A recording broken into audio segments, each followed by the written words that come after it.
is Search for Tomorrow.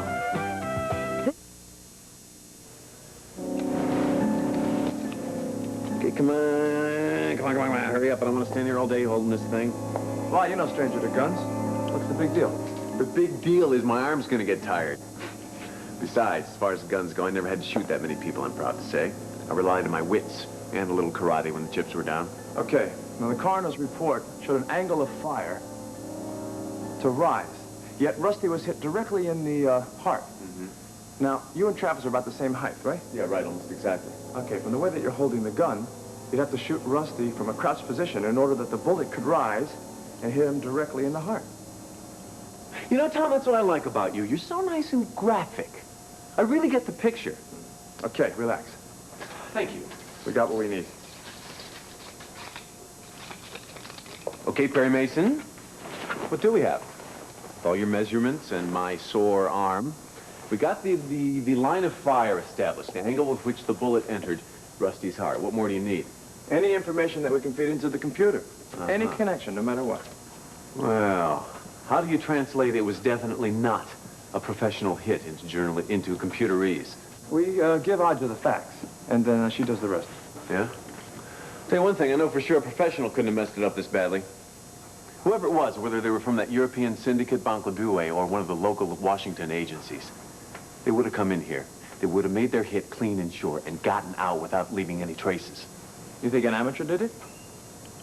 Yeah, as a matter of fact, I do. Dane, what other information do you think we should feed into the computer? The fact that it definitely wasn't premeditated.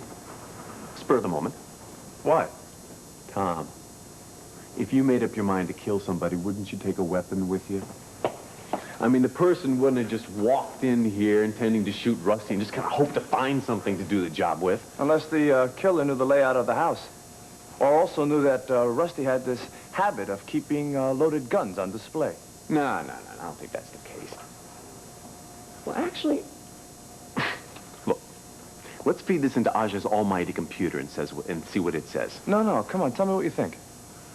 All right, look, I may not be able to prove this yet, but my nose tells me that whoever killed Rusty didn't intend for things to go that far. They walked in here, Rusty said something in his inimitable fashion, an argument ensued, and before they knew it, they picked up one of these weapons and it discharged. It's just the way Liza did. Yeah, except Liza missed. Big difference. Now, I've been thinking about the angle, the line of fire here. Rusty was a tall man. If your measurements were correct, it's just possible that the person was sitting when the shot was fired. Oh, now, wait a minute. That doesn't scan, because if there was an argument going on, they wouldn't be sitting down calmly, flailing around for a gun. Wait. What? What about this? What about the killer entered the house with a weapon, but used a more convenient one to commit murder? What? It's possible. No, that doesn't scan. You mean in case the first gun they had didn't discharge? Hey, Trev. Hey, just in time. We were just testing some theories here. We're welcome for any suggestions. Do you mind, Dane? I'd like to talk to my lawyer. Now. I won't get in your way. I gotta run these numbers through Aja's computer anyway. Thanks, Dan. I'll see you back there. If you and Aja don't mind waiting around for a bit. No problem. Travis, what's the matter? What's wrong? I deleted Liza's name from the computer program, Tom. Why? I was in Aja's office, and I saw Liza's name right there on the readout on a list of suspects. You should know as well as I do why Liza's on that list. I'm not building a case against her. I'm trying to build a case for you, But Travis. you're not going to use her to do it. I'm not using people. I'm using facts. I'm only trying to show... I know. Reasonable doubt. Aja told me all about it. Well, you're going to have to use somebody else and some other facts. I will. I plan to use a number of people, 3 or 4, and show how guilty they could be made to look. Liza will only be one of a group, Travis. She should be included. It's only going to make the case stronger. Tom, I am not going to sit in the courtroom and listen to you try to convince a jury just how easy it would be for Liza to kill my father. Now, I don't want to subject it to the trial. I don't want to subject it to the press. Do you understand that? Yes, I understand, but I want it to go on record. I think you're making a big mistake, Travis. So noted, Counselor. I'm only trying to do my job. And if you keep interfering like this, I'm going to have to quit. Is that what you want? Don't make it any tougher than it already is. You've got to trust me on this, Travis. I do trust you, Tom, but I have to insist that you don't use Liza as part of your ammunition. I have to demand that one thing. Will that be the last demand that I have to deal with? Yes, I think I can promise that. Well, then. If I'm not going to get fired, I better get back to work. I got some more calculations to make. I'll leave you to it.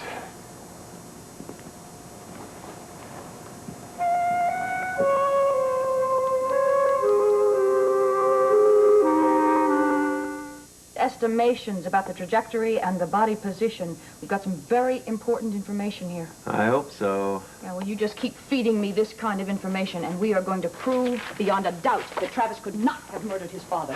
Yeah, if Travis doesn't get in the way first. What do you mean? I mean, the big guy just stormed into Rusty's house, right? It was very clear he had a bone to pick with Tom. I don't know why he doesn't realize that Tom's knocking himself out to do the best job he can for him. I'll tell you one thing. If I need a lawyer in Henderson, Tom Bergman gets the job. Yeah, I know what you mean. I also knew Travis was going to go looking for Tom. You did? Mm. Professor, what's going on?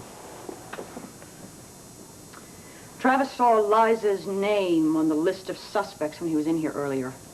I see. Why doesn't he understand that all Dane, those he names are not understands prime nothing except that he wants Liza's name off that computer. He wanted me to take it off, and I didn't. He completely overrode my decision and took it off himself. Uh-huh. Well, maybe Tom will be able to make him understand how important it is. I doubt it. What we've got to do now is concentrate extra hard on the other suspects. That reminds me.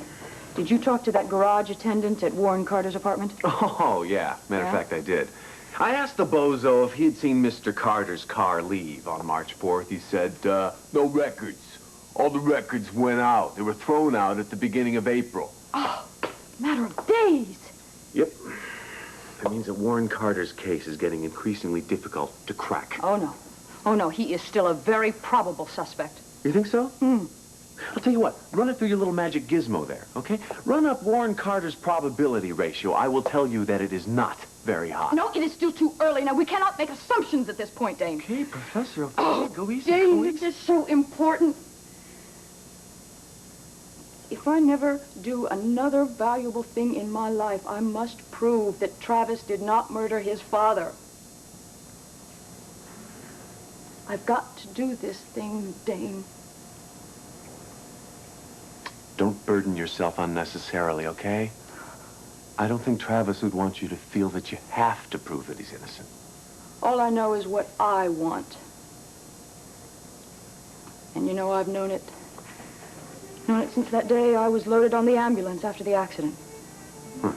All these people standing around me asking me if I had any feelings. My fingers, my toes. At the time, I didn't. Absolutely no sensation at all, except my mind. Everything was suddenly crystal clear. I remember they laid me out on a stretcher, and I looked up. And I was suddenly struck at how clear the night was. Millions of shining stars, and I wanted to cry. The first time in days that I'd had a positive feeling about anything. I made a vow at that moment that I was going to live, and I was going to come back here, and I was going to somehow make it up to Travis. And here, in all of this mess, I finally have a chance. I cannot fail in this, Dane. I cannot let Travis go to jail. I know. He is not guilty. I know that he isn't. Anybody who's any intelligence knows he isn't, and we've got to prove that. We will, Professor. We will, even if we have to work all day and all night, okay? And don't worry about it. There's still plenty of good suspects left. No, the whole thing. I'm talking about my hooker story. I thought it was a perfect alibi, and now the whole thing's just falling apart like a wet newspaper in a rainstorm. Oh, well, I'm in trouble. There's no two ways about that. Oh, well, that's where you're wrong. It's not the police I'm worried about. It's Tom Bergman. He's the one that's onto it.